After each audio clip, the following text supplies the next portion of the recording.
السلام عليكم. يا رب دايما ربنا ينعم علينا كلنا، كل شعوبنا العربية والإسلامية والعالم كله بالسلام.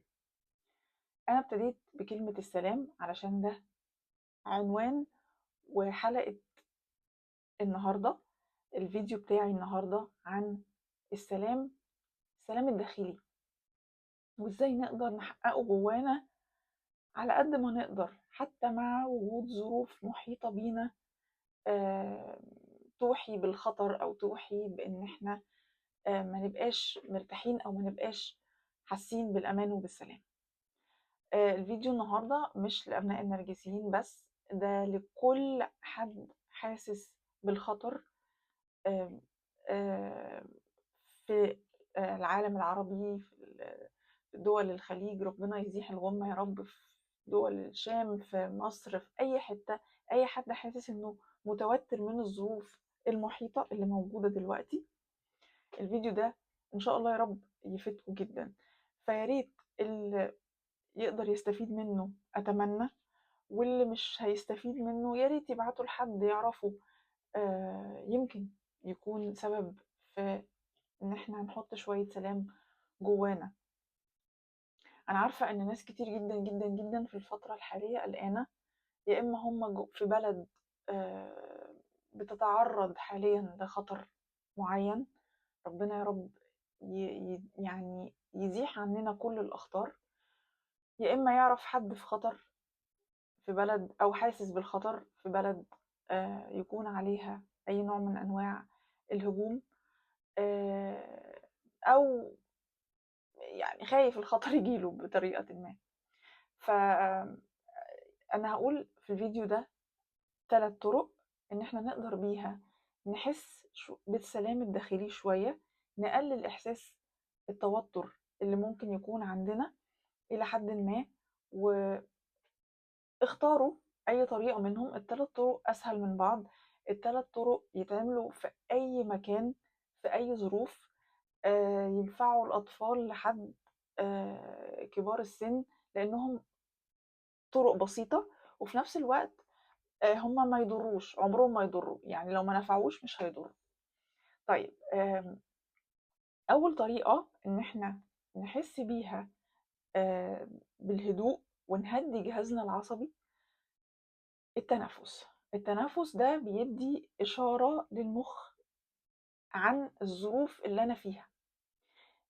ربنا خلقنا عندنا يعني ديناميكية الخوف. ليه؟ عشان نحمي نفسنا من الأخطار الحقيقية. المفروض إن ديناميكية الخوف أو الميكانيزم بتاع الخوف، ميكانيكية الخوف اللي جوانا بتبقى موجودة للهروب أو للاشتباك، fight flight or freeze. إن أنا يا إما بهرب من حاجة مخوفاني، يا إما أنا بشتبك مع الحاجة اللي مخوفاني دي، ويا كسبت يا ما كسبتش، مش دي القضية. وبالتالي الجسم بيفرز هرمونات كتيرة جدا وانزيمز كتيرة، منها الكورتيزول طبعا والأدرينالين والكلام ده كله في وقت الخطر، عشان أقدر أستخدم جسمي في إن أنا أخرج من الموقف اللي أنا فيه. طيب، إحنا دلوقتي في زماننا ده للأسف الحاجات اللي بتخوفنا مش حاجات ما ينفعش نجري منها. يعني أجري إزاي من تليفوني وأنا اللي ماسكاه وأنا اللي فاتحاه وأنا اللي جايبة كل الأخبار وأنا اللي مختارة البلاتفورم اللي أنا بتابع بيه، وأنا اللي مندمجة جوه الموضوع جدا، لدرجة إن أنا ابتديت أخاف وأنا قاعدة في أوضتي في أمان، ولا أي حاجة حاصلة ولا حاجة حاصلة، بس أنا شايفة فيديو مخوفني، واحتمالات إن الفيديو يكون متفبرك أكبر بكتير من إن الفيديو يكون حقيقي. طيب، ما أنا جسمي عمال يفرز نفس انزيمات الخوف على طول بقى، على طول، مع كل فيديو، مع كل خبر، مع كل حد بيخوفني، مع كل إحساس أو خبطة تكون عادي، حد وقع أفتكر إن في مصيبة حصلت بره. كل ده مخي عمال يفرز ويقول لجسمي أنت محتاج تتحرك، محتاج تجري، إحنا في خطر. وأنا لا بجري ولا بعمل أي حاجة، أنا قاعدة على الكرسي ولا على الكنبة ولا على سريري ماسكة. طيب، ده خطورته إيه؟ خطورته إن الجهاز العصبي بتاع الإنسان مش متعود إنه يقعد وقت طويل جدًا في الإحساس ده. خطورته إن أنا محتاجة إن أنا أحرّك جسمي جامد علشان أقدر أتخلّص من الكورتيزول ومن الإنزيمات اللي أنا مش دكتورة، فأنا مش هافتي كتير في القصة دي، من الإنزيمات والهرمونز اللي اتفرزت في جسمي عشان أخلص منها. طيب لو أنا ما باتحرّكش، هي عمّالة تتفرز في جسمي وجسمي عمّال يتفاعل معاها مش عارف يعمل فيها إيه، وبالتالي بيحصل بعد كده للأسف أمراض مناعية وأمراض الPTSD أو اللي هو الاضطراب مستمر نتيجة عن الخوف، اسمه Post Traumatic Stress Disorder، اضطراب ما بعد الصدمة.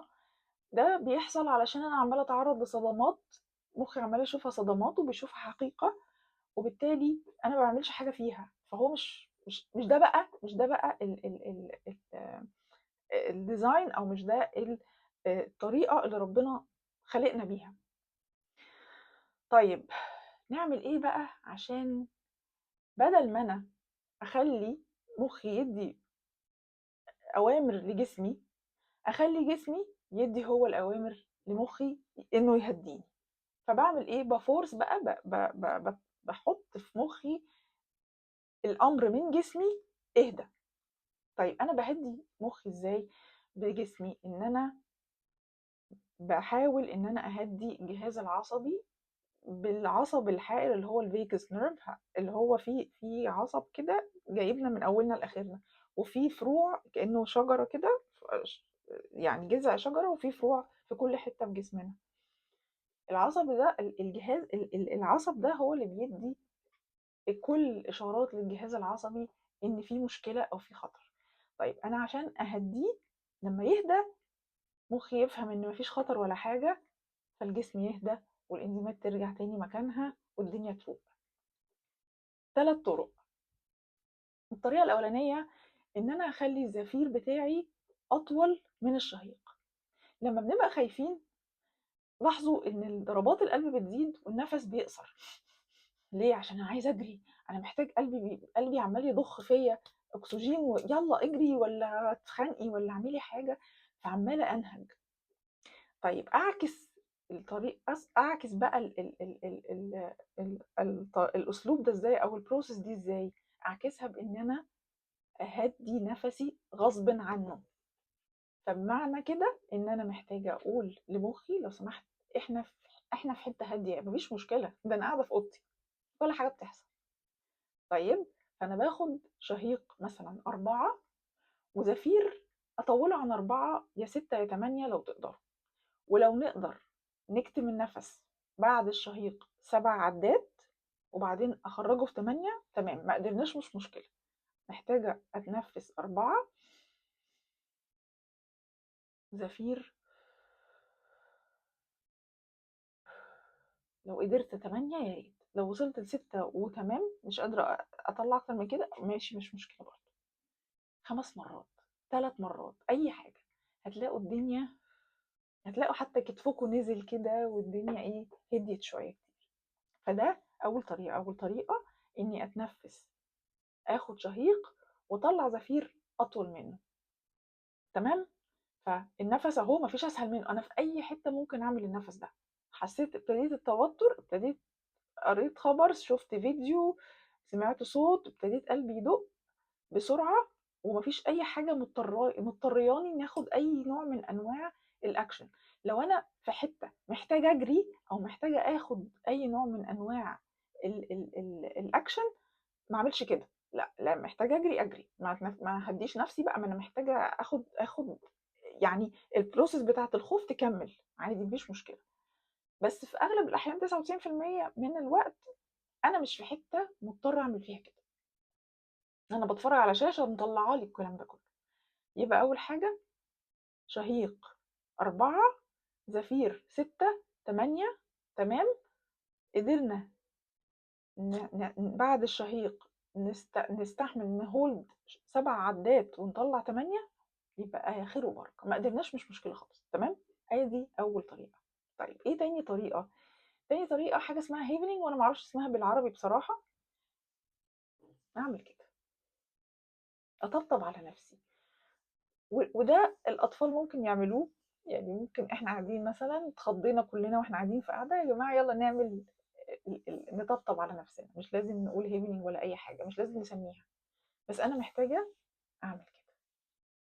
لقوا نفسكم إيه ده؟ الدنيا هديت ما فيش حاجة تمام، طبعًا ساعتها هاسيب الموبايل يا ريت، يعني ساعتها نسيب الموبايل، نبعد عن الخبر اللي جالنا ده بأي طريقة، وأهدّي نفسي كده أهو. على فكرة دي طرق علمية ودوّروا عليها على الإنترنت، اسمها happening، دي تاني طريقة، تمام؟ طيب تالت طريقة دي فيها شوية شغل كده هنعمله مع بعض دلوقتي، آآ اسمها تقنية تفريغ المشاعر أو الemotional freedom technique أو الtapping. طيب أنا زي ما قُلت لكم العصب الحائر فرع شجرة، أو الجذع الشجرة وفروعه موجودة في جسمنا. طيب أنا عايزة أطبطب عليه زي ما أنا طبطبت كده على الحتة دي، أنا عايزة أطبطب على شوية نقط كده موجودة عشان أدّي مخي إشارة وجهازي العصبي إشارة إن الدنيا زي الفل، ما فيش أي حاجة، ما فيش حاجة بتحصل، إحنا في أمان وزي الفل. طيب النقط بتاعة تفريغ المشاعر أنا هاقول لكم عليها. أول حاجة الحتة بتاعة اسمها كاراتيه تشوب بوينت، اللي هم عارفين بتوع الكاراتيه لما بييجوا يضربوا الخشبة دي عشان يكسروها أو whatever، بنخبط عليها، وهنقول حاجات وهاقول لكم هنقول إيه، أو حتى لو ما قُلناش مش مهم، المهم إن دي بتهدّي الدنيا، تمام؟ النقطة التانية عند الحواجب كده، ده يعني مع الأنف كده بتنتهي مع الحواجب باخبّط عليها، وممكن بإيد واحدة مش هيحصل أي حاجة، تمام؟ النقطة التالتة في آخر الحواجب أو جنب العين يعني كده، بين الحواجب والعين في الحتة دي كده أهو، حتى هتلاقوا حتة كأنها يعني مش كهربا، بس تحسّوا كده إن في حاجة في حاجة بتحصل هنا، تمام؟ طيب النقطة التالتة تحت العينين، عارفين لمّا بيقولوا تحت عينينا أسود، الحتة اللي تحتيها، اللي بين عضمة الخدود دي وبين الeye bags نفسها، تمام؟ طيب النقطة اللي بعدها تحت الأنف، اللي هي الحتة اللي فوق الشفة دي، تمام؟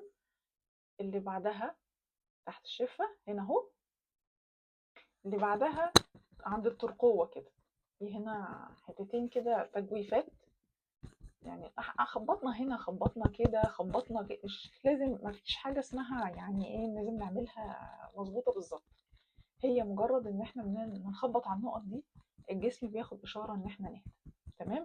النقطة اللي بعدها تحت الدراع كده بشوية، تمام؟ وآخر نقطة في اللفة أو اسمها بنسميها الراوند أو اللفة كلها هنا أهو، تلاقوا في نقطة كده في نص الدماغ تخبطوا عليها تحسوا ياه إيه ده كده، تمام؟ دي النقط. بنعمل إيه بقى وإحنا بنعمل النقط دي؟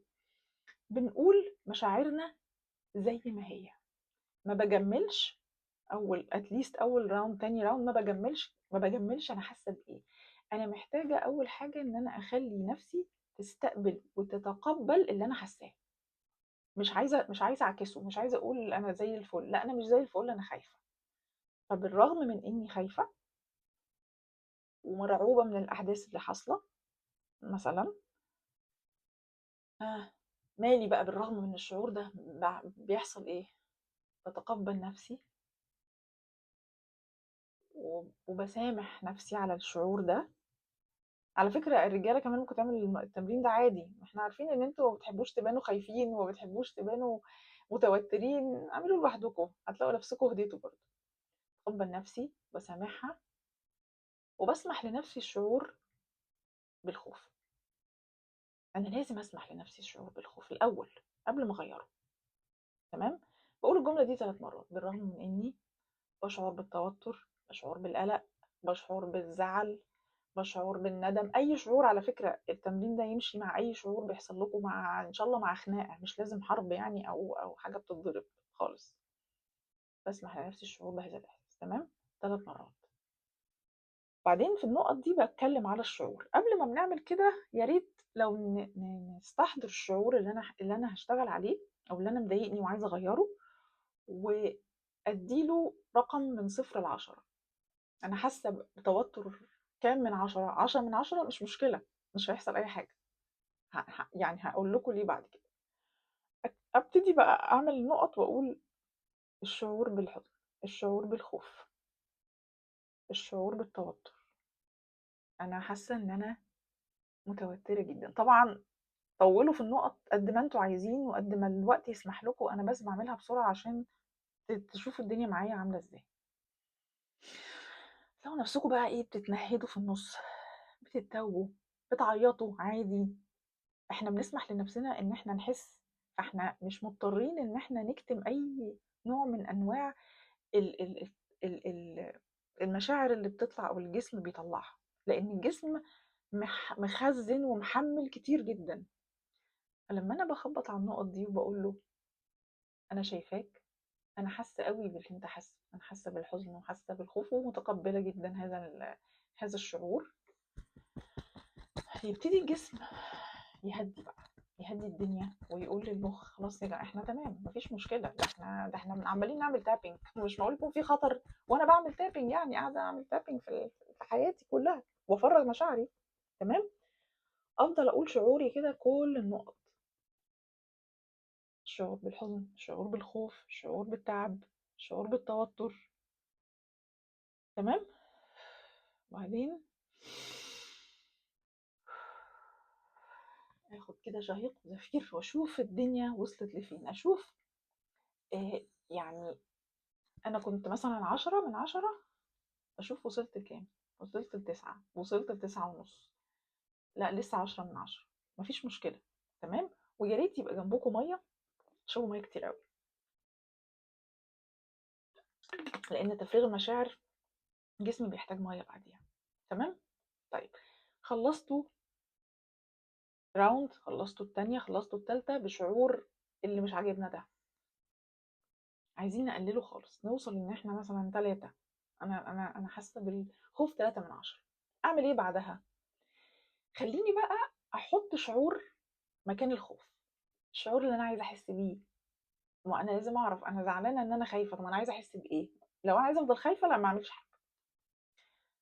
شعور الأمان مثلًا، بالرغم من إني ما كنتش حاسة بالأمان، بس أنا دلوقتي شايفة إن ما فيش حاجة بتحصل حواليّا، وباتقبّل نفسي وباسمح لها تحس بالأمان، بالرغم من إني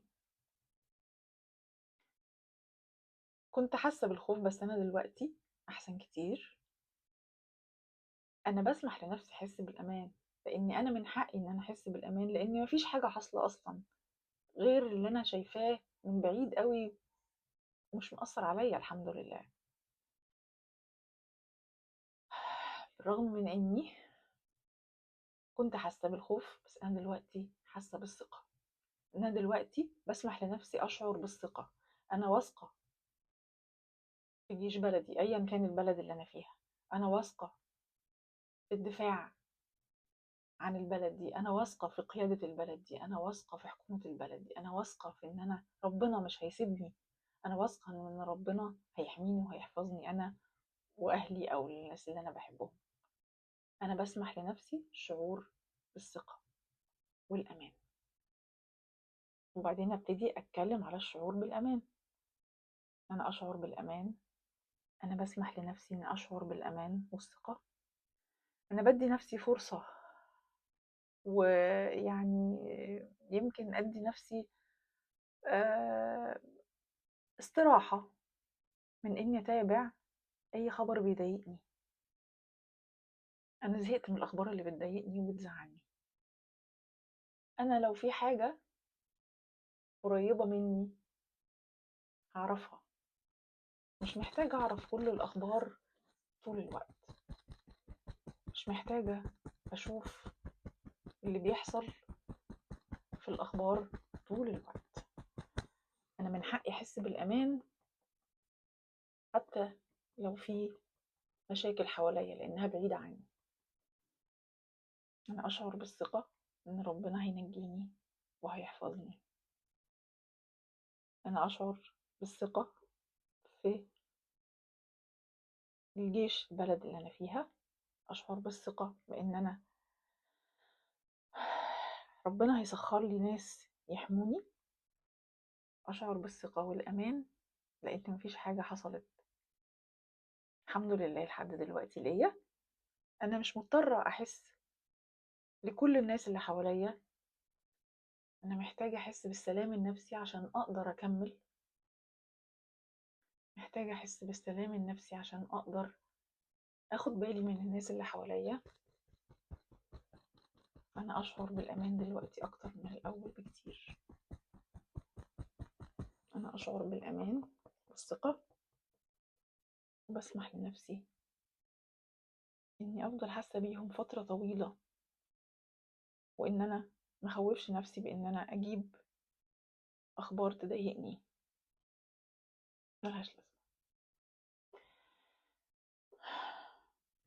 ونقيس الشعور بالأمان ونقيس بإن الشعور بالخطر هل قل ولا لأ. يا رب يكون الثلاث